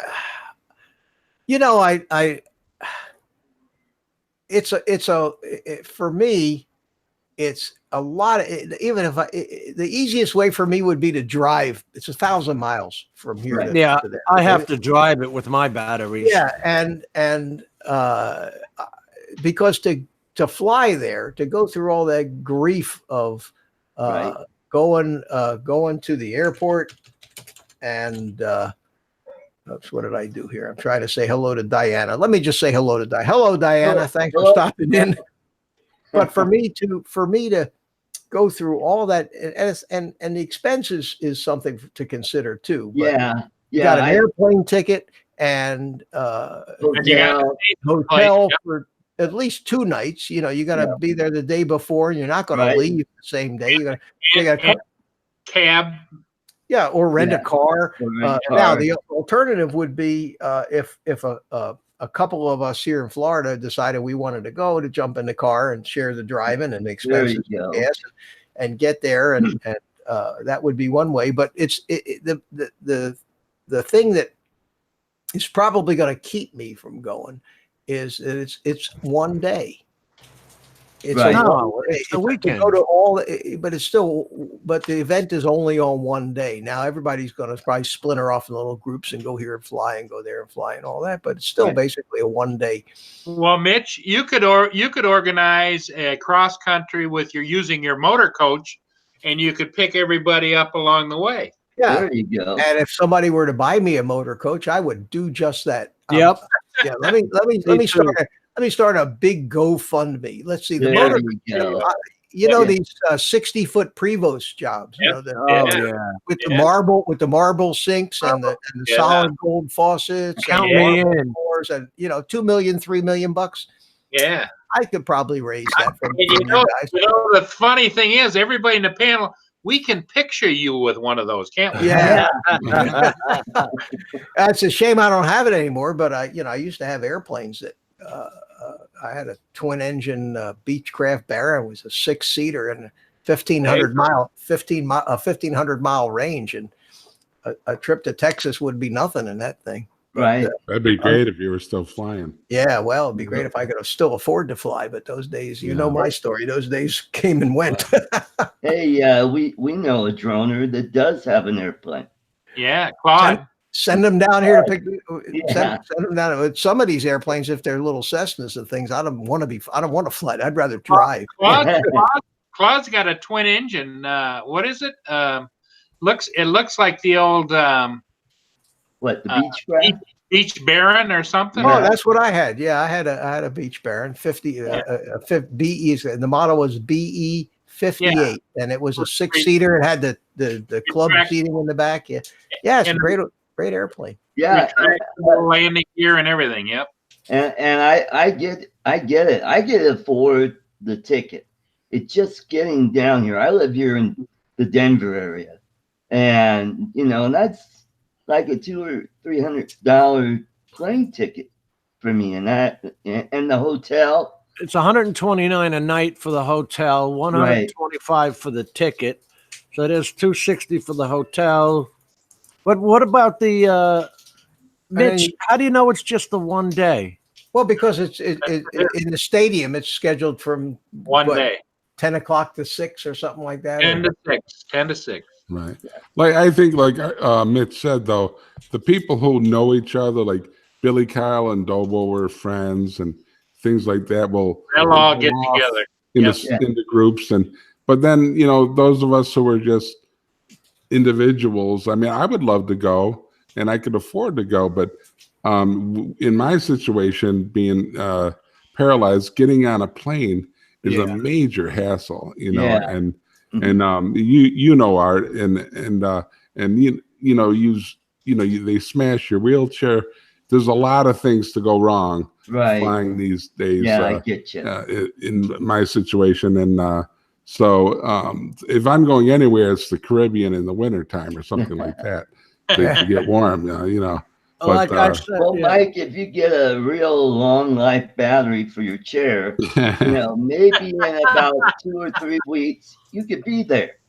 So if you leave now, yeah, I think you'll probably get there just in time. Right.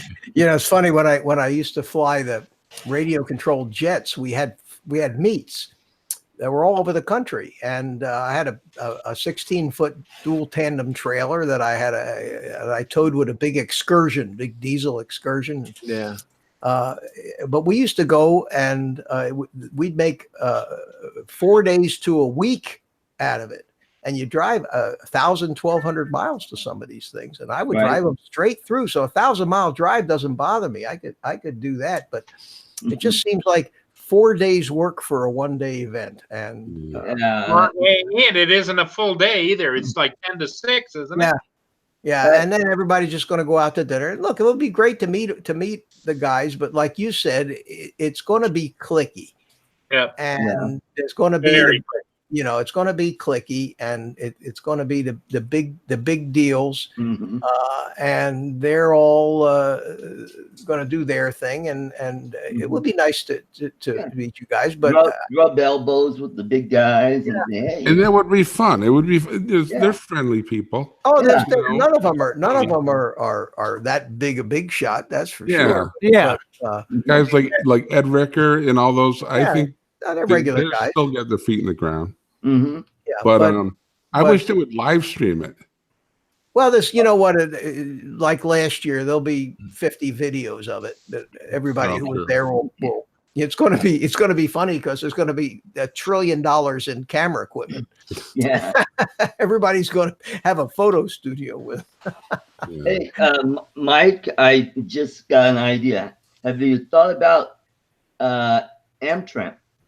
Amtrak. Yeah. That might be a little more conducive. I've never taken a train yet disabled. Because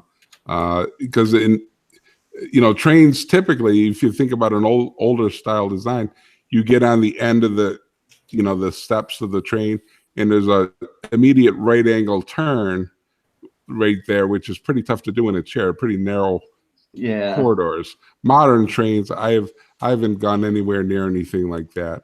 Plus the time it would take to get to Texas on Amtrak, we're talking quite a trip. Yeah. You're a lot. I think you're probably a lot further from there than I am.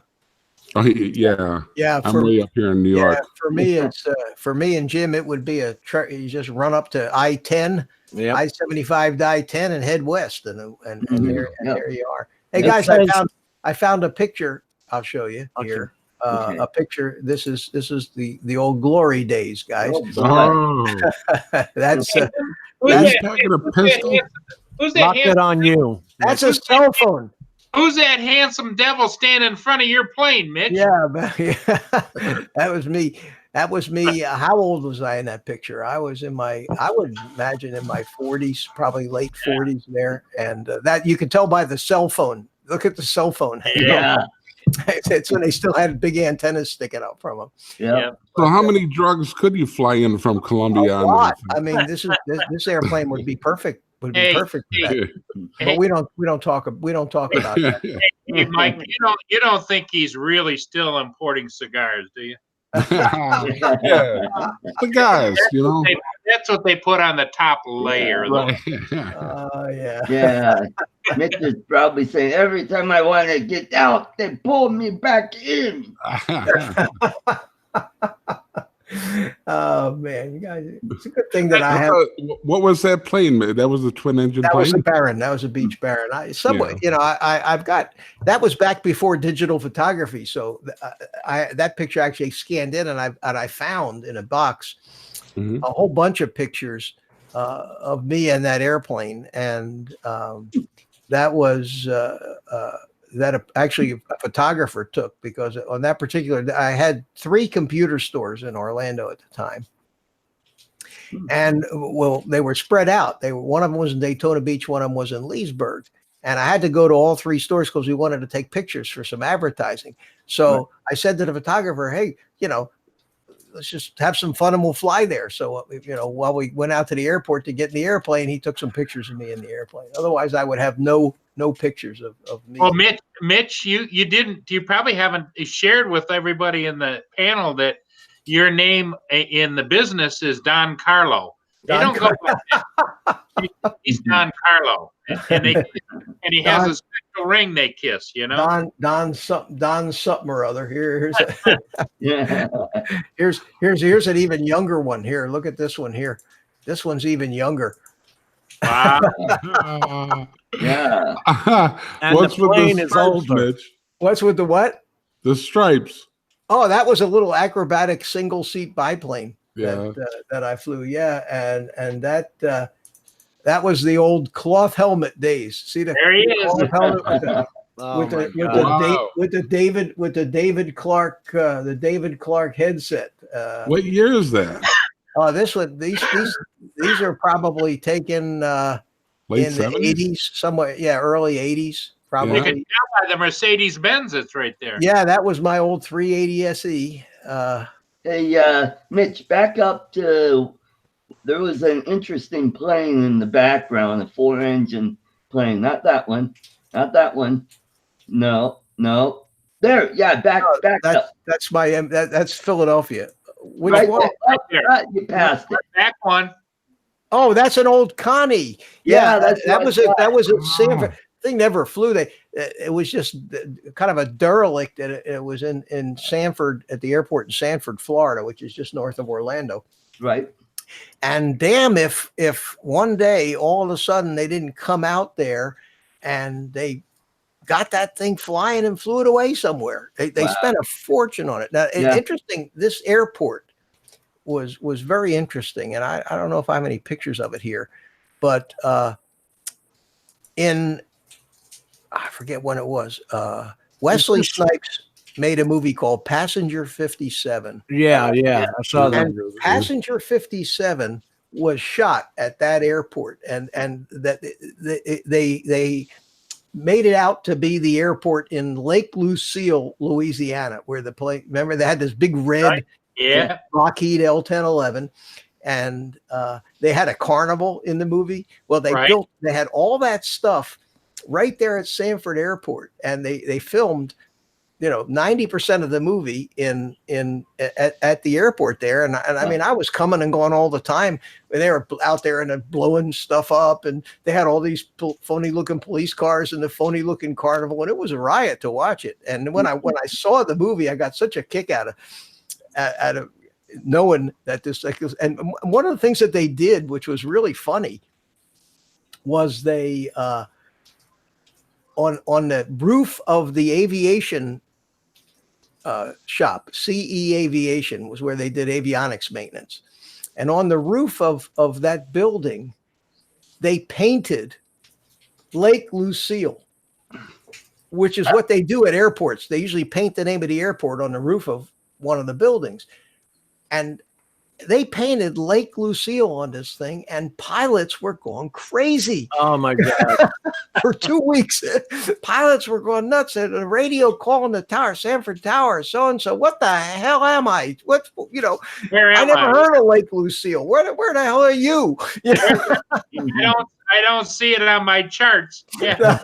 And I gotta tell you, it was a trip. It was an absolute trip out there watching them. I never did get to see any of the stars. I never saw Wesley Snipes or any of the people, but I did get to see. And that the funny thing was, it was supposed to.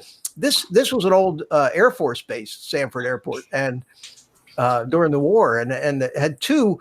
They have two 10,000-foot runways, huge. You can land 747s out there, and yet when they masqueraded it out to be this Lake Lucille, Louisiana, it was supposed to be an airport that was almost too small for this 1011 to get into. So they had to kind of over dramatize the landings, and so this had this big red L-1011, which they had leased for the thing, would come in and land and jam on the brakes and try to, to make it look like it was trying to keep from running off the end of the runway. Yeah. But that was That's fun. Those were the good old days. Yeah, it was. So is that near Deltona? Yeah, it's between Deltona and Orlando. Okay, my brother lives in Deltona. He flies when he comes up to Syracuse out of Sanford. Yeah. Basically, the St. Johns River. You cross the St. Johns River heading south, and then you're in Sanford. And in fact, they renamed the airport now to Orlando North, so people wouldn't be confused, because when I first started keeping my airplanes at that airport, it was a podunk little country kind of airport, and they had a little restaurant with pool tables and a bar there, and it was quiet, and the control tower was the control tower that they showed it, the old wooden built on top of a big wooden hangar, and it was just like out of the 40s and 50s. Wasn't it Sanford Executive Airport? No, it's Orlando Executive is the one that's in downtown Orlando. But no, it was never called Sanford Executive. It's just Sanford. And they had, I mean, you could go to the bar, have a drink, shoot pool. Yeah, everybody knew everybody. It was no big deal. Security was terrible. There was no security. You could drive right in, drive right up to your hangar, and then all the bad stuff started happening. And then they started putting, everything had gates, and then you needed a badge. You had to wear a badge, and the badge had to open the gate. And then they decided they wanted to go big time, so they built a big terminal there and turned it into an international airport, which is, Wow. now a lot of British charters, a lot of British tour charters come into Sanford, and a lot of, like you say, a lot of flights going up north, kind of like in and out of Melbourne, but it's a much bigger airport than Melbourne. But back in nothing stays the same. Everything changes. I remember back in the day. Well, that's like here in where I live. There's an airport nearby called Front Range Airport. Well, back in the 70s, it used to be called Jefferson County Airport, and it was a small airport. And one of my dad's friends had a Beechcraft. It was a staggered wing Beechcraft that he had there, and we got to see his plane before he wrecked it up in Idaho. And and someone had a P-51. A real, oh man, Oh boy, I'd love to have one. You know that you can't buy. You try to buy a P-51 now, you're talking millions and millions of dollars. Yeah. And there aren't very many of them. Most of them, they turn them into pylon racers. right. But I remember as a teenager getting Popular Mechanics magazine. Right. And the class, this was back in the 60s, 50s and 60s. They had classified ads in the back of that magazine selling surplus war airplanes, P-50. You could buy them for $2,000, a P-51. Wow. Yeah, you could, and they couldn't get rid of them. Yeah, a lot of them went to the boneyard out in Arizona. Yeah. Where Yeah. most of them went. The B-17s, the B-25s, B-24s. I saw a show where people were cutting them up, and they've used them for houses actually. Yeah. Oh, the big, Right. yeah, they have some. I've been sitting here going through some of my old pictures. Here's a picture of me in probably in the 70s with a scale model of a fleet biplane RC. Right. And that field box, that with the red and blue, you see the field box there. Yeah. Right. I still have that. I still have that. This picture's got to be 35 years ago, maybe 40 years ago. Wow. Because I was still living over I was still married to my first wife when this picture Right. was taken, and the quarter scale RC models, Wow. which is what this was, a quarter scale, they just started building this thing. In those days was considered gargantuan for an RC. It had a converted chainsaw engine in it, and this is Wow. before they started building these RC models with the big gas engines in them, and you had to actually do the conversion yourself. And Right. so that just goes way back. I don't know if you guys are interested in any of this stuff, but Oh, I used to be into planes like that. I never got a chance to fly an RC plane because it was way out of my budget at the time, but I was relegated to the old control line. control. Yeah. Oh yeah, I I remember. know. I started. That's when I was a kid. That's how I got into model airplanes. Was with the little control lines. That stick. Yeah. You build them with balsa and cover Yep. them in paper. You cover them in paper and Yep, and you put a put little dope Cox on it. 09, a little Cox 09 on them. Yeah. Had the little Cox squeeze, 09 squeeze or bulb for the fuel can. Remember those days? yeah, or a Cox 049. Now kids have got $500 robots with laser guns on them. Yeah, they're Jeez. good. Oh yeah, and cell phones. I'll be Yeah. interested to see how those things sell. I know. It just seems You weird. know, the dad is buying it for him, really, because he really wants to build this. And he just wants to show the kids or his grandkids, hey, look at this. Back in my day, we had things. Yeah. Back when we were walking 5 miles to school in the rain uphill both ways. Yeah. There you go. But after about a week of these kids throwing water pellets at each other, These kids have no attention span these days. I know my Yeah. grandkids, they wouldn't even be interested in something like that. You know, they can all do some video games and you Yeah. know, have combat right there. I just you know, I'd love to see kids build things, you know, because I know 35-year-olds cannot turn a screwdriver these days and know how to use a wrench, and it's kind of scares true. me, you know. And but you know, if the building part is all great, I just it feels like we're used to be the marketers for DJI right now. Yeah. That feels funny to me. yeah.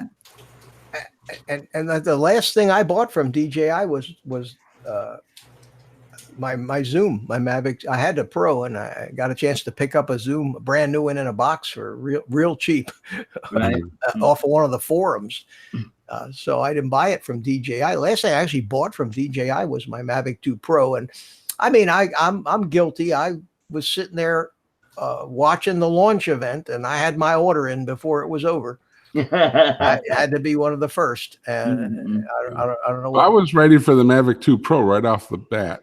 I had that thing in my sights for ever since my first gimbal got bent on the original Mavic. I was like, fix the gimbal, and you know, and they'd have to come up with something awesome. You know, I hope they come up with a Phantom 5 eventually. Right. I hope it's not the end of the line for the Phantom guys. Like you said, though, Mike, where are we going? What? Yeah. Besides a 1-inch sensor, Maybe APS-C sensor, who knows? But you know, but they're so good that the unless you're shooting Hollywood videos, the stuff that we got now is incredible. It's true. Quality is incredible. Most people aren't. I upload most of my videos and I edit them and upload them in 4K anyway, because it doesn't cost any more on YouTube. Yeah.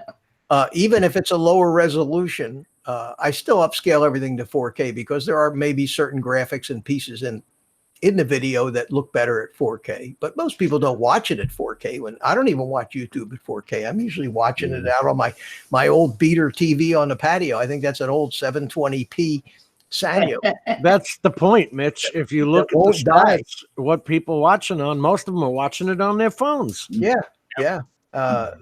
But you know, when I do watch a 4K YouTube on a 4K TV, especially some of these scenery ones with the music that are really high end, they're gorgeous. They're like Best Buy showroom stuff. You know, they're so pretty. Yeah.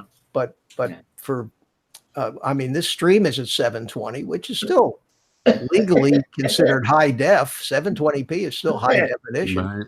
James, blow that smoke the other way. Oh, come on, Art.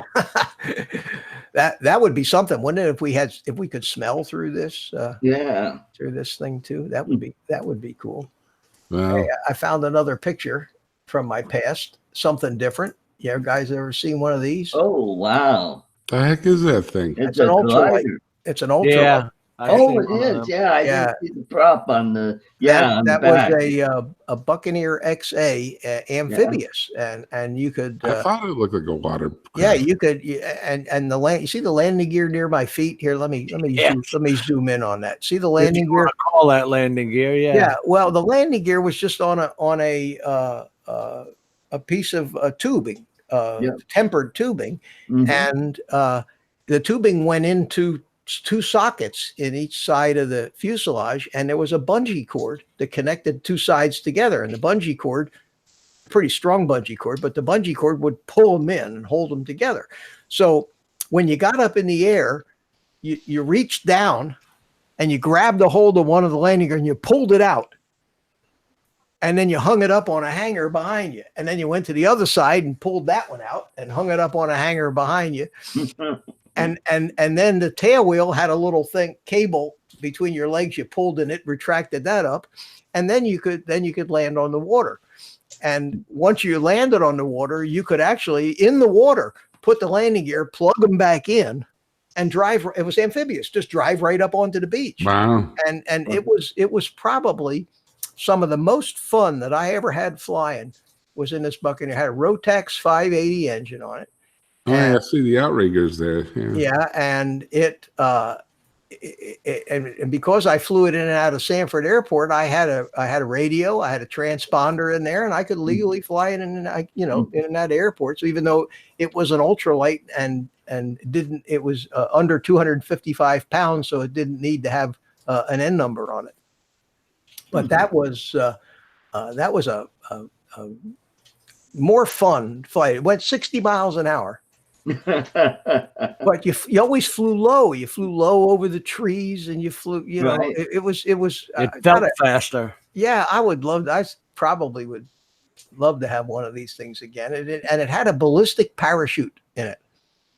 That if something happened, you didn't want to do it, but you pulled the ripcord and it shot this parachute out from behind you, out the side, and the whole airplane would just come down on the parachute. So.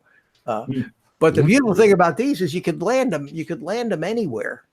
You could land them anywhere there was water. You could put them down. All you needed was somebody's pretty much like a front lawn. You could land them in 300 feet. You could land them on a football field. You land them on a golf course. So but when you flew them, that was the whole deal. The whole deal flying these things was always have a landing site in view in case you lose your engine, because they the glide ratio wasn't that good, huh? No, it wasn't bad. It really wasn't that bad. The wings were sailcloth, and they were just so much fun. It was unbelievable. Anyway, quite a few aircraft. God, if you only knew. Now that biplane that you had there, the open cockpit, cockpit, that thing had to be a riot. Oh, that was fun. That was actually a home-built airplane. I didn't build it, but it probably was the single most dangerous thing I ever put my ass into. And it had the glide ratio of a brick with lead attached. If you ever lost your engine in that thing, you could not glide it into a landing. You actually needed power to flare that thing. Yeah. Really? Oh yeah. Yeah. It was Just terrible. ask John Denver. Yeah, it was terrible. That's a Rocky Mountain low. Yeah, but I'll tell you what, I look back at my life, and that was one of the few times I actually ever think I risked my life, because you can't have anybody teach you how to fly one of those things. Think about it. It's a single seat airplane. Right. Oh yeah, that's true. So you have to screw up your courage and climb into the thing. Yeah. So the first thing you do is you do some high-speed taxi tests, where you actually go down the runway and get the tail up, but your wheels are still on the ground. Okay. But you get the tail up and you start to get a feel for the controls and what the ailerons do and everything. But still, you really don't know if the center of gravity is exactly where it's supposed to be. So when you do these taxi tests, high-speed taxi tests, you're out there on this. I'm out there on this 10,000-foot runway at Sanford, and you still have to tell the tower. They have to clear you as though you were going to take off. So you tell the tower you're going to do high-speed taxi, but they clear you for takeoff, because a high-speed taxi test can turn into a takeoff very easily, and damn if it didn't. So on my second high-speed taxi test, I found myself flying, and now you're flying, and and there goes the runway. So you're committed. You know, what are you going to do? He said, Gotta land. never landed the thing. Have no idea. And these little tail dragger, short coupled little biplanes are the hardest things in the world to land. You know. Yeah. So I went up and I said, "Oh," I used a few expletives. I bet. I was wearing a parachute, because you always wear a parachute when you fly these little Right. airplanes. I had a parachute on, but you know, getting out of that thing would be a trick in itself, even with a parachute. And so I said, okay, I'm committed. So I called the tower and I said, well, I'm just going to go up to a couple thousand feet and circle around the airport. I said, okay. So I went up to 2,000 feet. I had plenty of gas, and I just got to, you know, spend about an hour up there in the airplane, slowing it down, seeing what the stall characteristics were, deciding whether, you know, what it was going to be like. You know, basically I was making landings at 2,000 feet in the air to see what would happen. And I was able to control it, but I did notice that you just don't pull the power off of that thing. You pull the power off of that thing, you're 60 degrees nose down to keep your airspeed up. Right. And I made the worst landing I ever made in my life. I mean, it was one of these landings where normally you want to flare and touch all three wheels down together, but there was no land in this airplane that way. You basically landed it on the two wheels, you know, and then bled the power and dropped the tail. Right. Yeah. And I mean, I was this way and that way and this way and that way. Yeah. You got your it was horrible. man taking you all over the place. Hey, Mitch, I got a blaze. Thanks for stopping by, Art. Yeah, we're going to be calling it quits here pretty soon. It's a couple minutes late. Man, the 2 hours just went by fast. Yeah, it sure did. Yeah, it did. Hey, see you guys next time. Oh, Take care, care. Take care, buddy. Take care, Art. My Art. No. Yeah, that was a real experience, man. I'll never forget that. Like I say, that was probably the single most dangerous thing I ever did in my life was getting that airplane. That tail popping up as you're trying to land it, you know? Oh, it was horrible. It was, but I finally actually learned how to fly the thing. And I also had that ultralight that I showed you at the same time. And the ultralight, we had a club out off of Route 27 in Marion County. Jim, you know where that is, out by the Turnpike exit off of 27. And we had a club field out there, ultralight field. And I actually started flying the biplane out there and putting it down on that short grass field. I got pretty good with it, but I never really felt comfortable. Mitch, whatever happened to that one in Rockledge? Wasn't there a grass field there in Rockledge? There was a, I think it's still there. There's a right off of, Eister Boulevard. It was off of Vieira. Was it Vieira? Barnes. It was Barnes. Yes, yeah, right Barnes. off of Barnes and Morel. And I think it's still there. In fact, when I lived in Orlando and my son lived here over in Vieira, I used to fly over and land there all the time, and he'd come pick me up. But you know, I hadn't even thought about that airport in years. But it was right on the east side of Morel, right on Barnes, and it went right behind the shopping center there. And there's people have houses on it too. At any rate, well, guys, thanks so much for it's 8 o'clock and. Hey, Mitch. Yep. Time to say goodbye. Time to say goodbye, and let's give it some applause. I have to do this. The lawyer. Offer no purchase necessary. Offer valid at participating locations. Void where prohibited. No animals were harmed during the production of this soundboard. Subject to change without notice. Side effects include dry mouth, occasional pig snort or two, sore stomach, teary eyes, achy jaws, and whatever tingles well. Laughing heart. There you go. My lawyer makes me do that. Hey, Mike, I hope you find a way to get out to Spin Up. I know you want to go. My only thought would be a motorhome would be your best.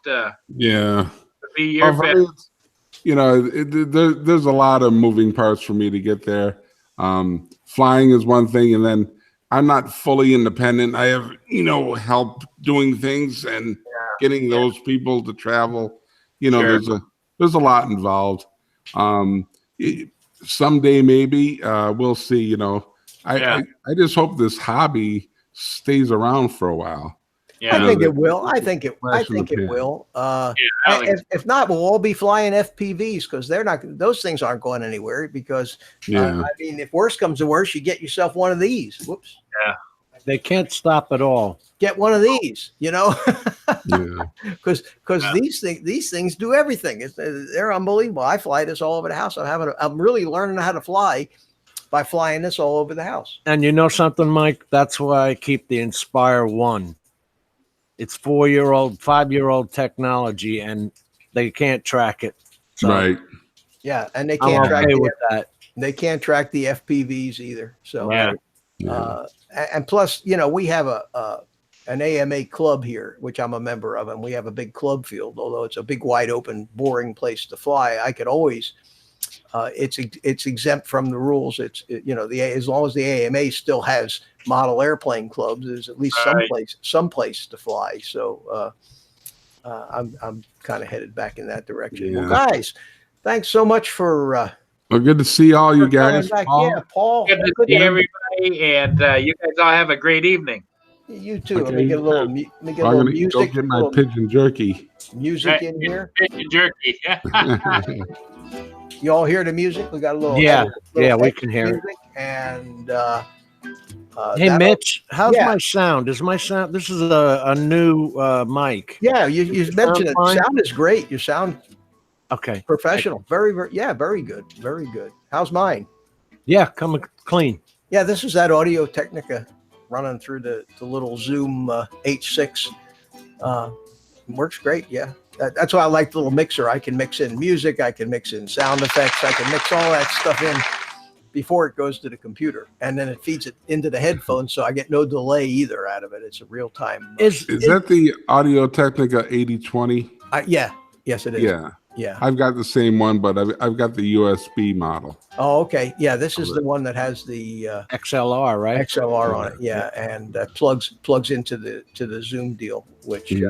it works out great. Yeah. And I Do can, you use that Elgato switchboard? yeah, I do. I have this here. I haven't used it much tonight. I use it mostly when I'm doing a stream out of OBS instead of just using OBS as a camera for the Hangouts, which is all I'm doing right now. So when I switch things in OBS, the output switches to, shows up, which is nice because I can go to different monitors and show different things. But I still don't have the full control that you have with just using OBS and streaming directly from it. Unfortunately, when people come in, Skype is really the only practical way. It's tough to get a Hangouts into OBS. That was my problem. Earlier. So next time you go on, let me know, and if you want me to come on with you, I'll be happy to, and we'll Skype in Definitely. like you did with me sometime. All right, guys. With that, I'll say good night to you, Mike, Jim. Take care. Everybody in the chat room. Who's left? We got Peter Carroll. Oh, Roger's here. Hey, Roger, Yeah, how you Roger's doing? here. Good to see you. I guess you just got here, and I guess Brent Nunley and Diana. Peter Carroll still here. Thomas O'Sullivan still here. Thanks, guys. Appreciate you spending some time with us. And with that, I will say goodbye. And I don't see a button anywhere on this deal now that says how to stop the broadcast. So I guess I think there's the phone hang up picture. Yeah, right? I think that's probably. But the last time I did that, the thing was the live stream was still there, waiting for me to come back. It didn't close it out, and I can't remember. It took me 10 minutes to find a place where there was a button that says stop streaming, and I've been looking for it through this whole broadcast, and I haven't been able to find it. So I may still be live tomorrow. I don't know, but I won't be here. You'll get nothing. So guys, all right, take that, care, guys. all right, All you right, guys good night, hang up, everybody. and then I'll hang up at last. All right, everybody.